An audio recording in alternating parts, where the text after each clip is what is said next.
Hola, bienvenidos a esta exploración. Hoy tenemos frente a nosotros un material, pues, bastante peculiar. Se trata de un documento PDF. El título es 39, medidas de volumen.pdf. Y bueno, al prepararnos, al querer desempacar esto, pues nos topamos con algo curioso, ¿no? Resulta que el documento, aunque se llama medidas de volumen, al abrirlo, pues nada. O sea, las páginas están en blanco, no hay texto, no hay diagramas, ni una notita. Es, pues, un lienzo vacío con un título que promete algo. Bastante raro para lo que solemos revisar aquí. Sí, es curioso. Pero sabes, a veces lo fascinante de esto es que la ausencia de detalles como que te obliga a ir a lo esencial. Es casi una metáfora, ¿no? El puro título nos da la misión. Vamos a explorar qué significa eso de medir el volumen. Es como si nos dieran solo el título de un capítulo y, bueno, a reconstruir el contenido desde ahí, ¿no? Nos fuerza a preguntarnos qué es lo fundamental aquí. Exacto, justo eso. Así que vamos a tomar ese título como nuestro punto de partida, como una invitación a construir desde los cimientos. Nuestra misión hoy será justo esa, hacer una exploración conceptual. ¿Qué es el volumen? ¿Por qué? ¿Por qué necesitamos medirlo? ¿Y cómo impacta esto pues en todo, ¿no? Desde la cocina hasta la ingeniería. Porque suena muy básico, ¿no? ¿Por qué nos debería importar cuánto espacio ocupan las cosas? Pero yo creo que tiene su chiste. Entonces empecemos por ahí, por lo más básico. ¿Qué es exactamente el volumen? Si tuviéramos que explicarlo fácil, pues es la cantidad de espacio que ocupa algo, pero en 3 dimensiones. Piensen en llenar una caja con, no sé, arena, o un vaso con agua, o simplemente el espacio dentro de un cuarto vacío. Todo eso es volumen. Y eso que dices de tridimensional es clave, totalmente. Necesitamos pensar en largo, ancho y alto. O bueno, las dimensiones que definan ese espacio. Eso lo diferencia mucho de otros conceptos, ¿verdad? Como el área, por ejemplo. El área es plana, 2 dimensiones, largo y ancho, como un terreno o la pantalla del teléfono. Y la longitud, pues es una sola dimensión, la distancia de aquí a allá, o qué tan alta es una persona. El volumen es el único que agarra las 3 dimensiones del espacio que vemos. Pero bueno, no es suficiente saber que algo ocupa espacio. El verdadero meollo del asunto, y es lo que sugiere el título este, es la medida. Casi siempre necesitamos saber cuánto espacio ocupa, y de una forma que podamos comparar, que podamos comunicar. Ahí es donde entra la necesidad, pues sí, imperiosa, de cuantificarlo, de ponerle un número y una unidad. Ok, ok. ¿Y cómo lo medimos entonces? Porque el título, medidas de volumen, pues ya nos dice que debe haber formas establecidas, ¿no? Métodos, unidades. Porque si quiero decirle a alguien cuánta agua necesito para ir de excursión o cuánta tierra para una maceta, pues no puedo decir un buen tanto o como para llenar esto. Se necesita ser más preciso, ¿no? ¿Un lenguaje común? Absolutamente. Y ahí entra la importancia. Híjole, es fundamental tener unidades de medida estándar. Imagínate el caos, ¿y no? Si cada quien midiera como se le ocurriera. ¿Le caben 3 de mis tazas o necesito madera para una caja del tamaño de mi perro? Pues imposible. La ciencia, el comercio, la ingeniería, hasta la cocina. Sería un desastre seguir una receta de otro país, por ejemplo. Antes de que hubiera sistemas estándar, pues era justo así, un caos, cada lugar con sus medidas. El codo del rey, la fanega de no sé dónde, eso hacía dificilísimo el comercio, la colaboración. Entonces, si lo vemos en perspectiva, la estandarización fue clave. El sistema métrico, por ejemplo, que impulsaron en la Revolución Francesa, ¿fue una revolución en sí mismo? Sistemas como el Sistema Internacional, el SI, con el metro cúbico y sus derivados como el litro, que es un decímetro cúbico, o incluso el sistema imperial que todavía usan en algunos lados, ¿no? Con galones, pintas, pies cúbicos. Y otro en Japón pueden hablar de, no sé, 50 mililitros de algo y saber que es exactamente la misma cantidad. Es la base para entendernos con precisión y así poder avanzar juntos. Exacto. Y que todavía existan sistemas como el imperial junto al métrico, pues también es un reflejo de la historia, de la cultura. Aunque científicamente el sí es el estándar, por práctico, ¿no? Todo en potencias de 10, más fácil. Sí, tiene todo el sentido. Bueno, ahora llevémoslo a lo práctico. ¿cómo se mide realmente el volumen? Supongo que depende mucho de qué estemos midiendo, ¿no? No es lo mismo medir un líquido que un sólido. Y dentro de los sólidos, pues no es lo mismo un ladrillo muy regular que, no sé, una escultura toda abstracta. Correcto. Depende totalmente. Empecemos por lo fácil. Los sólidos regulares. Si tienes un objeto con forma geométrica clara, un cubo, una caja, una esfera, un cilindro, un cono, una pirámide, ahí usamos las matemáticas. Para el cubo o la caja es directo. Mides largo, ancho y alto. Y multiplicas. ¡Pum! Ese es el volumen. Largo por ancho por alto. Para las otras formas, pues hay fórmulas específicas. Relacionan el volumen con sus dimensiones clave. Para una esfera necesitas el radio. Para un cilindro, el radio de la base y la altura. Para un cono o pirámide, el área de la base y la altura. Si conoces esas medidas, usas la fórmula y calculas el volumen con precisión. Es elegante, pero claro, asume que el objeto es geométricamente perfecto. Suena bien para cosas con formas, pues sí, bonitas, predecibles. Un dado, una lata, una pelota. Pero, seamos honestos, la mayoría de las cosas en el mundo real no son así. ¿Qué pasa con un objeto irregular? Pensemos en una piedra que recogimos en la playa, o un manojo de llaves, una fruta rara, nuestro propio cuerpo. Ahí no puedes nomás medir largo, ancho y alto y multiplicar. El resultado no significaría nada, ¿verdad? Esa es la pregunta importante, claro. ¿Y si el objeto no es una cajita perfecta? Que es, pues, lo más común. Aquí es donde entra un método, híjole, súper ingenioso. La leyenda dice que fue Arquímedes, el sabio griego, hace más de 2000 años. El principio de desplazamiento de fluidos. Cuenta la historia que el rey Herón II le encargó averiguar si una corona era de oro puro o si lo habían transado con plata, pero sin dañar la corona. Ah, sí, la famosísima historia de la corona. ¿Y cómo le hizo? Pues Arquímedes le dio vueltas al asunto y, según la leyenda, se le ocurrió mientras se bañaba. Al meterse a la tina, vio que el nivel del agua subía.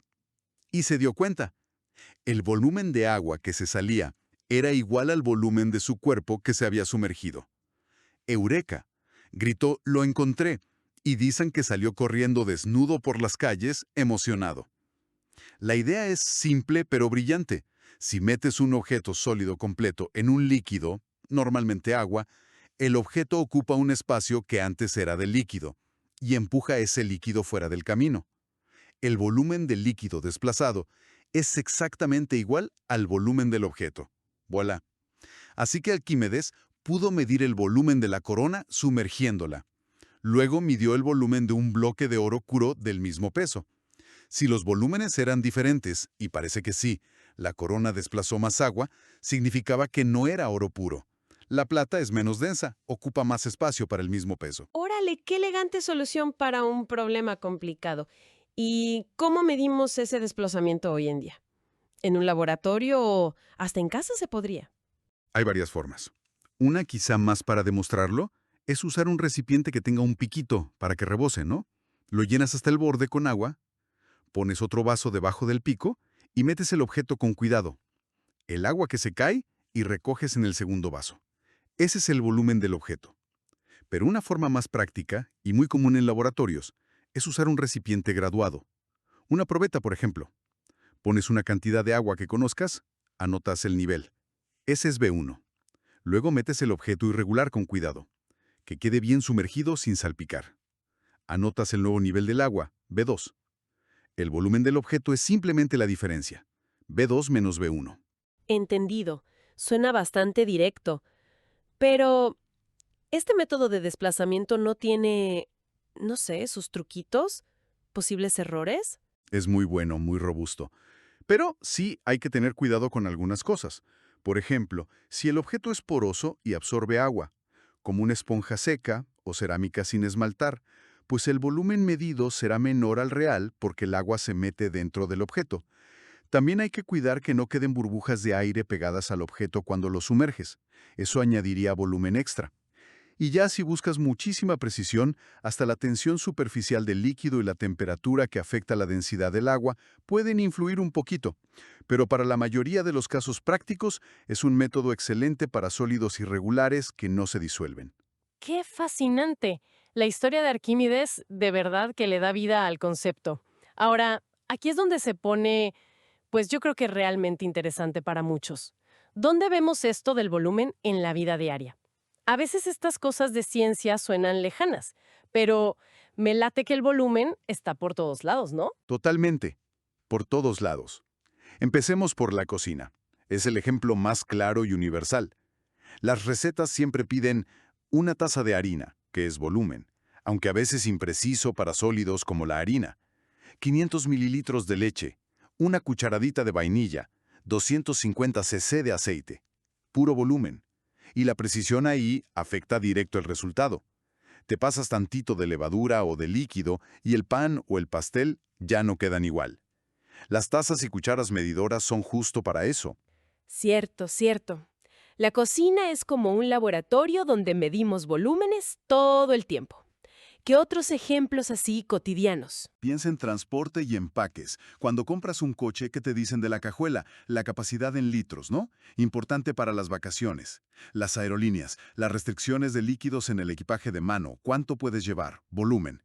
El diseño de envases, cajas de cereal, botellas de refresco, todo se basa en meter un volumen específico de producto de forma eficiente. Y que se vea bien. Incluso al comprar una mochila o una maleta, la capacidad te la dan en litros. Claro, el volumen del contenedor. Y en casa, pues la capacidad de la lavadora, el tamaño del refri en pies cúbicos o litros, cuánta agua le cabe a la pecera. Sí, está por todos lados. Exacto. Y si salimos de casa, piensa en la construcción. Es básico calcular el volumen de concreto para los cimientos, una columna, el techo, o el volumen de tierra que hay que sacar para un sótano, una alberca. El volumen de aire dentro de un edificio es clave para diseñar la calefacción, la ventilación, el aire acondicionado. En jardinería, compramos tierra o abono. Por volumen, ¿no? Metros cúbicos, litros, bolsas de tantos litros. Y en medicina, que mencionaste algo antes, ahí la dosis suena, pues, crítica. Crítico es poco. La dosis exacta de medicamentos líquidos, sobre todo para niños o en cosas intravenosas, se basa completamente en el volumen. Mililitros, cc. Un error en el volumen que administras puede tener consecuencias, pues muy graves, desde que no funciona el tratamiento hasta que sea tóxico. Las jeringas son básicamente instrumentos de precisión para medir y dar volúmenes chiquitos de líquidos. Y Role, sí es impresionante qué tan presente está el concepto. Y bueno, más allá de lo cotidiano y lo práctico, me imagino que en la ciencia pura, en la tecnología, ahí la medición del volumen ya es otro nivel, ¿no? De importancia y de sofisticación. Definitivamente. Ampliemos un poco el horizonte.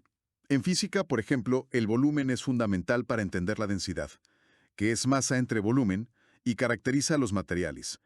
También es clave en mecánica de fluidos, en termodinámica. Las leyes de los gases, como la de Boyle o la de Charles, relacionan presión, temperatura y volumen. La flotabilidad, lo que explicó Arquímedes, depende de comparar el peso de un objeto con el peso del volumen de fluido que desaloja. En química, las concentraciones de las soluciones casi siempre se expresan por unidad de volumen, molaridad, moles por litro. Eso es vital para controlar las reacciones químicas, en el laboratorio y en la industria. La estequiometría, el cálculo de cuánto reacciona. Si hay gases involucrados, a menudo se usan volúmenes. Y en ingeniería, mencionaste algo de tanques, tuberías. Sí, claro. En ingeniería, el diseño de tanques de almacenamiento para agua, gasolina, químicos, reactores industriales, silos para granos, todo depende de calcular volúmenes precisos. Piensa en la capacidad de una presa hidroeléctrica o un tanque enorme de gas natural licuado. También es fundamental en ingeniería de fluidos para calcular caudales, o sea, cuánto volumen de líquido pasa por un punto en cierto tiempo. En tuberías, canales, incluso en aerodinámica, se analiza el volumen de aire que desplaza un avión, un coche. La eficiencia, la seguridad de muchísimos procesos y diseños dependen de medir y calcular volúmenes con exactitud. Y hasta en campos que quizá no asociamos de inmediato, como la geología. Se estima el volumen de yacimientos minerales, de reservas de petróleo bajo tierra. En biología, se mide el volumen de las células, de los órganos, el volumen pulmonar. La lista sigue y sigue. Entonces, ¿qué significa todo esto?